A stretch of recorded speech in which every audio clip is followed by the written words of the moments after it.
Blegtor, fermer dhe përfaqësuesit e shërbimeve veterinare nga Gostivari morën pjesë në një tribun kushtuar mbrojtjes nga murtaja te delet dhe dhit. Ky takim i organizuar nga Agjencia e Ushqimit dhe Veterinarisë vjen pasi ajo prezantoi masa për mbikëqyrje të shtuar të murtajës te bagëtitë e vogla, veçanërisht në rajonin e Maqedonisë Perëndimore, ku bën pjesë edhe Gostivari si qytet. Murtaja te dhit dhe delet është një sëmundje që shkakton dëme serioze ekonomike, duke pasur parasysh se kafshët e sëmura hiqen nga kopet dhe vriten, tha Svetlana Kollarić, këshilltare shtetërore në Agjencinë e Ushqimit dhe Veterinarisë.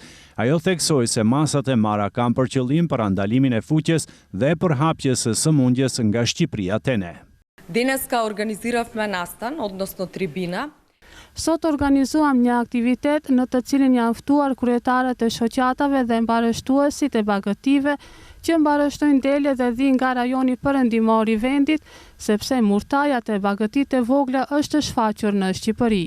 Shkakton humbje të mëdha ekonomike të delet dhe dhite, por nga ana tjetër, nëse shfaqet do të humbasim statusin e një vendi të lirë nga sëmundja. Kjo do të thotë edhe ndalimin e eksportit të mishit të qengjit, i cili është produkti ynë strategjik.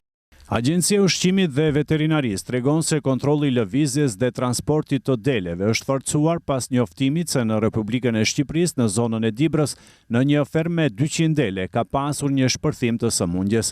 Nga agjencia besojnë se është rëndësishme ta parandalojnë atë duke vendosur ndalim për import dhe tranzitin e kafshëve të gjalla shtëpiake, qumshtit dhe produkteve të qumshtit në Maqedoni nga Shqipëria dhe duke parandaluar kontrabandën e mundshme të kafshëve të gjalla. Doneseno je rješenje s obezbednostni merki.